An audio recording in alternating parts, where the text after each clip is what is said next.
koordinator bidang sospol, ketua sospolnya BEM UI lah bisa dibilang.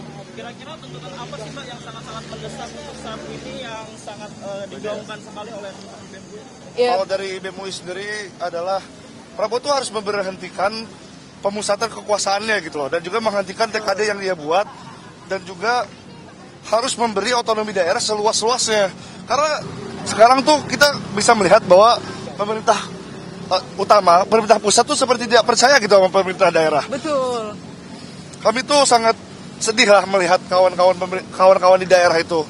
Terutama apalagi kami tuh khawatir ketika Prabowo melakukan hal seperti ini, itu berarti dia ingin mengambil pusat kekuasaannya seperti zaman dulu di Orde Baru, yaitu Soeharto. Jadi kalau banyak sentralisasi dalam program ya Mas, sehingga di daerah juga akhirnya sulit untuk Betul sekali. Apalagi KDMP. KDMP kan menggunakan dana daerah, dan itu kan bukan apa ya, jatuhnya itu paksaan gitu loh. Mau pakai dana ketika dia surat edaran udah terbit, antara memang nanti duitnya dipakai untuk KDMP atau enggak, angus. ini kan sudah siap juga ya. Betul. Sejauh ini sudah merasa terdengar belum sih aspirasinya? Gimana Pak, terdengar nggak?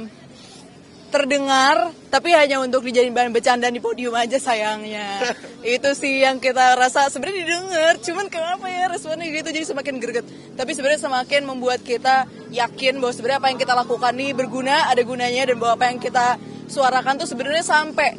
Tinggal kita melihat apakah akan ada perubahan dari itu atau enggak. Betul, terutama apalagi kita ada tuntutan yang seharusnya Pak Prabowo tuh kemarin pas pidato bicarakan gitu loh. Bayangkan NTT dan Flores itu kan sekarang sedang bencana ya. Harapan orang-orang padahal ketika Prabowo berpidato itu setidaknya mengeluarkan sebuah empati gitu untuk rakyat-rakyatnya, terutama di dua daerah tersebut. Jadi saya semoga dengan kami ada tuntutan seperti demikian, itu membuat ya Prabowo tuh untuk pidato tuh materinya tuh diperbaiki lagi lah.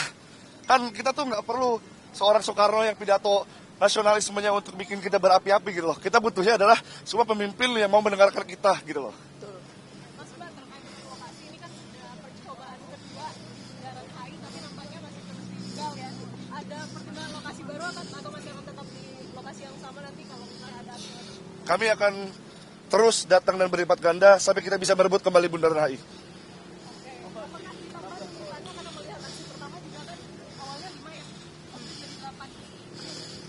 Iya, kenapa tuh? Maksudnya kenapa?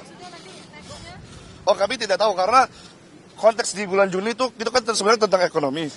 Dan ekonomi saat itu memang seburuk-buruknya. Walaupun sekarang tetap buruk, tapi memang kan karena tagar aksi kita adalah merebut kemerdekaan, makanya kami turun lagi di Bundaran HI pasca 17-an. Berarti belum diketahui ya kapan nextnya Mbak? Belum, nanti ditungguin aja di akun BEM_UI_official. Siap. Thank you. Hati-hati ya. Iya, thank you. Thank you.